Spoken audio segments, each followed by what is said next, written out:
Hi guys, तर हे आपलं CBS स्टँड आहे, कोल्हापूरचं बस स्थानक. तर कोल्हापूरच्या बस स्थानकच्या बरोबर बाहेर असं केमटेक स्टॉप आहे, जिथून तुम्ही लोकल बसेससाठी लोकल ठिकाणी जायचं असेल तर आपण या बसनी देखील जाऊ शकतो. तर तिथे कसं बोर्ड आहे, हे स्टँडचं एंट्रन्स आहे. तिथून आत आल्यानंतर असं काही आतमध्ये बुक स्टॉल्स, परत ST कॅन्टीन असे काही स्टॉल्स आहेत.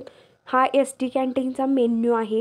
या ठिकाणी सगळे मेन्यूज अवेलेबल आहेत. तिथून पुढे आल्यानंतर आपल्याला एक वाहतूक नियंत्रण कक्ष भेटतं. या ठिकाणी आपण चौकशी करू शकतो. तर कोल्हापूरमध्ये असे त्यांनी बोर्ड्स आहेत, ज्या ठिकाणी त्यांनी फ्लॅट क्रमांक देऊन त्या ठिकाणी खाली गावाची नावं लिहिलेली आहेत. तर ते नोटिफाय करून तुम्ही तुमच्या बसचं व्हेरिफिकेशन करू शकता की तुमची बस इथे थांबते की वगैरे. तर इथे तुम्ही बघू शकता, इथं पंढरपूर, सोलापूर आहे, त्यानंतर तुळजापूर असे फ्लॅट क्रमांक आहेत. तर आत्ता जे मी तुम्हाला दाखवलं तो एक सेक्शन झाला. असे त्यांनी वेगवेगळे सेक्शन्स केले आहेत. इज लाईक की मुंबई पुण्यासाठी वेगळं सेक्शन आणि हे सगळे ऑल महाराष्ट्र रिगार्डिंग वेगळं सेक्शन. जे मी आत्ता सेक्शन दाखवलं त्याच्याबरोबर समोर ही मुंबई पुणे बस स्थानक आहे. इथे फक्त आणि फक्त मुंबई पुणे याच बस थांबतात. या ठिकाणी शिवाई, हिरकणी, स्लीपर सगळ्या अवेलेबल आहेत.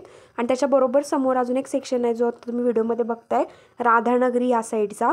आणि पुणे मुंबई स्टेशनच्या तिथे ऑनलाईन तिकीट किंवा ऑफलाईन तुम्ही तिकीट्स त्याच्यासाठी पण तिथं एक रूम आहे. या गेटमधून सगळ्या बसेस बाहेर पडतात स्टँडवरून आणि त्याच्या बरोबर साईडलाच हे इचलकरंजी विनावाहक हे एक स्टेशन आहे. आपल्याला 2 व्हीलर वगैरे पार्क करायच्या असतील तर हे देखील फॅसिलिटी आहे. तर या ठिकाणी आपण जितके दिवस पार्क करतो तेवढ्या दिवसाचं पेमेंट करून आपल्याला तिथे गाडी पार्क करायला मिळते आणि तिथे एक गार्ड असतो. So it's completely secure. So thanks for watching. If you are new on this channel, so do subscribe.